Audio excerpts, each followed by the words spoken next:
mungkin bisa disampaikan pemaparan lebih lengkapnya kepada Bang Muhammad Irfan Mahmud Asia. Waktu dan roomnya kami persilakan Bang, monggo. Oke, Assalamualaikum warahmatullahi wabarakatuh. Selamat siang ya.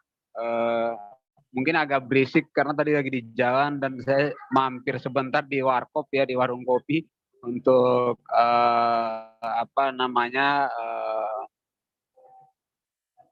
berbagi cerita lah atau berbagi pandangan terkait topik ini.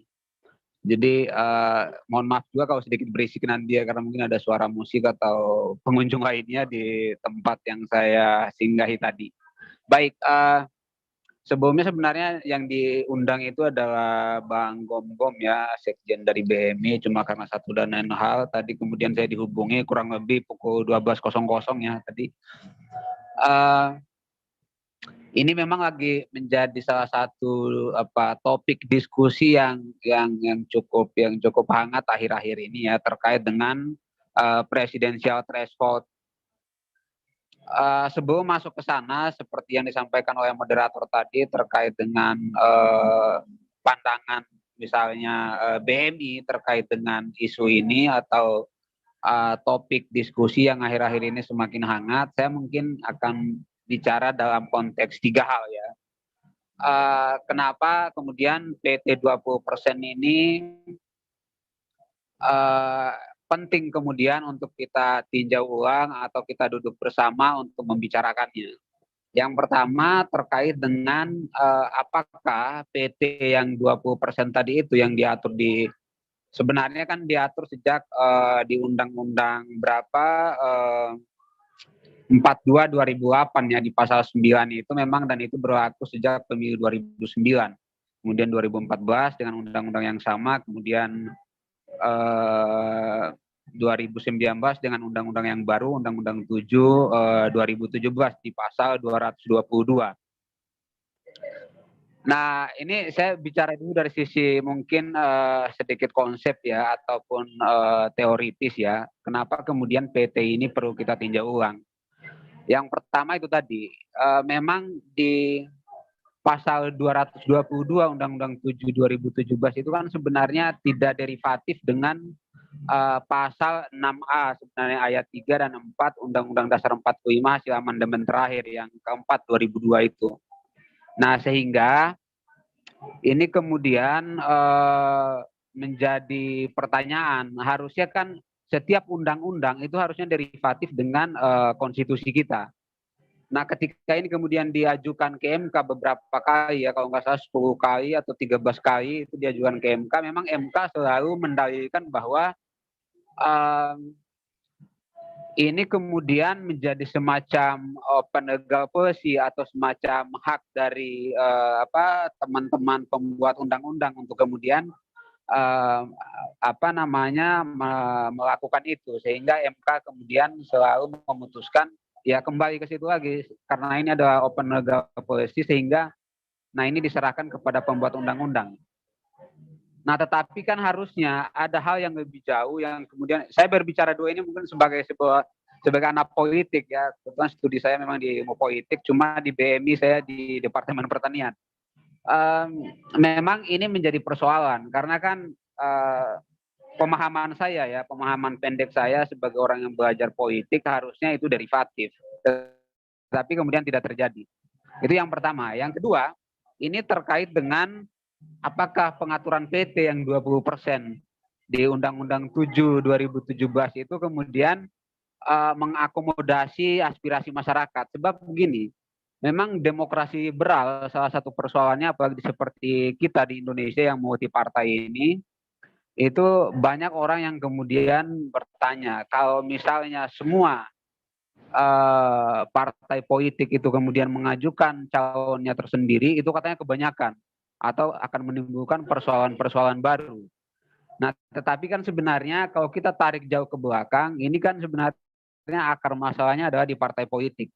Tapi itu topik yang lain. Yang saya mau bilang di pertanyaan kedua tadi terkait dengan apakah ini mengakomodasi aspirasi masyarakat atau tidak, ini yang perlu kita lihat. Sebab sebenarnya banyak anak-anak bangsa kita yang punya potensi yang cukup besar, kapasitas, kapabilitas, kemudian rekam jejak yang bagus dan seterusnya, tetapi kemudian tidak bisa maju dalam arena misalnya terutama pilpres karena dia misalnya bukan orang partai politik atau kemudian dia orang partai tetapi tidak punya saham politik di partai itu dan seterusnya sehingga anak-anak bangsa ini yang punya potensi itu kemudian tidak bisa maju ke gelanggang pemilihan.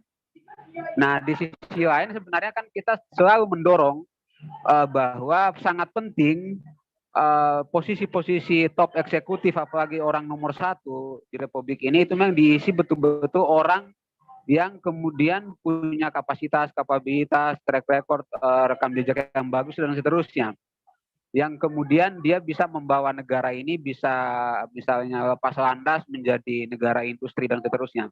Tetapi itu kemudian tidak terjadi karena partai politik kita sebagai salah satu pilar demokrasi itu kemudian banyak melahirkan atau bahkan mendorong orang-orang yang sedikit sebenarnya kontroversi, tidak punya kapasitas yang kuat, tidak punya pemahaman geopolitik yang memadai, jejaring internasional dan seterusnya, sehingga dia hanya menjadi kaki tangan daripada oligarki ataupun misalnya pemilik partai tertentu yang punya saham di suatu partai.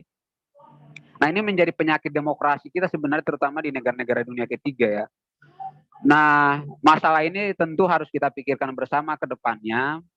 Itu yang kedua. Yang ketiga, apakah PT ini kemudian itu memperkuat sistem presidensial kita atau justru sebaliknya?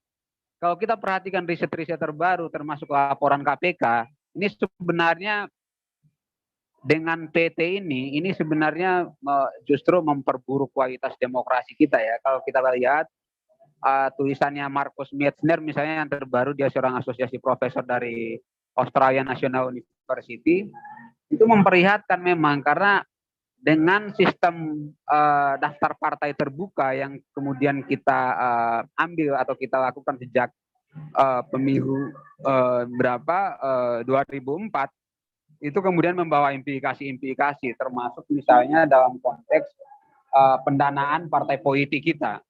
Nah, ini kan sebenarnya akar-akar masalah kita yang menyebabkan kenapa kemudian parliamentary threshold ini itu bukan melahirkan pemimpin-pemimpin yang betul-betul genuine, yang betul-betul pemimpin yang berkualitas. Tapi kalau saya melihat secara pribadi ya, sebentar saya bicara secara organisasi, itu kemudian melihat ada masalah yang serius sebenarnya karena pengeluaran partai politik itu sangat besar. Memang ada misalnya bantuan dari negara. Dulu kan di 2001 itu kalau tidak salah Rp100 per suara per partai. Kemudian naik lagi di 2000 berapa itu Rp108, itu sampai 2018 masih Rp108 per suara per partai. 2019 kemudian naik, itu tapi tidak signifikan kenaikannya, dan ini kemudian kalau tidak salah itu di angka Rp100 lebih lah. Sementara pengeluaran partai kita itu kalau saya baca data KPK itu di semua jenjang pemilihan ya dan tingkatan itu kemudian bisa sampai Rp9 triliun menghabiskan duit, belum biaya operasional dan lain-lain. Nah, ini menjadi persoalan serius. Nah, sehingga bagi saya sebenarnya sistem presidensial kita itu sebenarnya tidak memperkuat demokrasi kita, tetapi demokrasi kita justru semakin mengarah ke demokrasi kriminal. Nah, ini data-datanya bisa dicek, itu ada bagaimana indeks demokrasi kita yang semakin menurun dari tahun ke tahun, sementara indeks korupsi kita terus membesar atau menguat. Ada paradoks yang kita lihat bersama, dan ini harus menjadi catatan kita bersama sebagai misalnya civil society, sebagai misalnya aktivis-aktivis partai, anak-anak muda. Itu yang ketiga ya. Nah, kembali ke persoalan tadi terkait dengan Demokrat kemudian hari ini mempertanyakan PT yang 20%, padahal tadi ada senior ya dari Abang tadi dari Nasdem bahwa ini sebenarnya dilahirkan oleh rezim sebelumnya. Ya, memang ini mulai PT 20% dan 25% suara sah nasional itu mulai berlaku sejak 2009 ya, dan sampai Pilpres dan Pileg 2019 kemarin. Nah, kami memang melihat ya di BMI sendiri, ini kan kalau kita misalnya mengatakan bahwa ini misalnya warisan rezim sebelumnya, kita harus melihatnya bahwa setiap masa itu kan, setiap rezim itu pasti misalnya punya kelebihan dan kekurangan. Nah, tinggal bagaimana kita kemudian melihat apakah yang ditinggalkan misalnya oleh rezim sebelumnya dalam konteks kita bicara penguatan demokrasi dan seterusnya, itu masih relevan dengan kondisi di lapangan atau misalnya tuntutan di masyarakat. Itu yang harus menjadi poin catatan kita. Karena begini, kita lihat bagaimana sejak Pilpres 2014 dan Pilpres 2019, segregasi di lapangan itu cukup kuat ya. Dan itu menurut kami salah satu sebabnya adalah karena hanya adanya dua pasang capres-cawapres, sehingga pilihan kita terbatas. Nah, seharusnya ini kan kalau kita mau fair-fairan, mau jujur-jujuran, ada banyak hal sebenarnya yang kemudian berkelindan, dan ini kemudian dominan itu kemudian para oligarki yang kemudian mensponsori ini. Nah, sehingga demokrasi kita semakin hari semakin tidak berkualitas.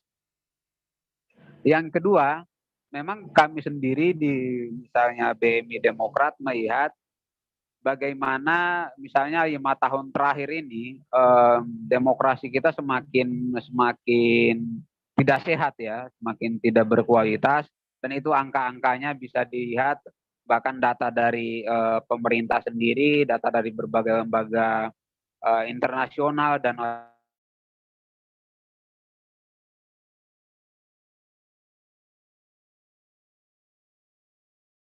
lain menunjukkan seperti itu macam. Nah, ini kan harus ada evaluasi bersama, dan pangkalnya ini sebenarnya adalah sebenarnya di PT 20%. Tapi kalau mau ditarik lebih jauh ke belakang, pangkalnya itu sebenarnya adalah di partai politik kita yang sebenarnya belum terlembagakan dengan secara demokratis dan modern. Akarnya sebenarnya di situ. Bisa dilihat bagaimana pola rekrutmen dan kaderisasi, kemudian pendanaan dan lain sebagainya. Nah, ini sebenarnya harus menjadi catatan kita bersama. Nah, sehingga kalau kemudian hari ini misalnya BMI Demokrat sebagai sebagian sayap dari partai politik kemudian membicarakan bahwa PT 20% ini harus ditinjau ulang karena lebih banyak mudaratnya, menurut kami itu karena catatan-catatan tadi. 5 tahun atau 10 tahun terakhir ini kualitas demokrasi kita semakin menurun, korupsi kita semakin merajalela, dan lain sebagainya. Itu yang kedua. Yang ketiga, terkait dengan sikap kami, memang ini harus kita pikirkan bersama ke depannya, bahwa memang ada pihak-pihak sekarang yang sedang mengajukan ini ke MK, ada partai, ada para diaspora kita di luar, di Amerika, Prancis, Inggris, itu mengajukan juga JR ke MK terkait pasal 222 ini untuk kemudian dibatalkan. Nah, kami sendiri sebenarnya melihatnya, oke lah itu berjalan, karena ada juga anggota DPD, bahkan kalau nggak salah Ibu Fahira mengajukan itu ke MK.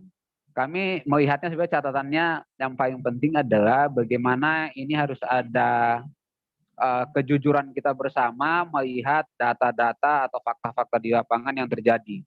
Karena semakin banyak kemudian persoalan-persoalan yang salah satu sebab utamanya itu akibat dari PT 20% ini. Saya pikir tidak perlu saya jelaskan satu persatu bagaimana dampak-dampaknya seperti apa ya, cukup banyak. Bagaimana misalnya ada monopoli ya pembelian kursi capres kalau kita lihat di Pilpres kemarin. Itu akibat daripada parliamentary threshold kita ini, sehingga membuat orang harus bermanuver kiri kanan, sekalipun harus mengeluarkan uang yang banyak untuk kemudian mendapatkan perahu itu. Nah, ini salah satu akibat, dan akibat-akibat lainnya macam-macam. Saya pikir itu ya respon saya. Mohon maaf mungkin kalau kurang nyambung. Hormat saya kepada seluruh senior-senior narasumber yang lain. Wassalamualaikum warahmatullahi wabarakatuh.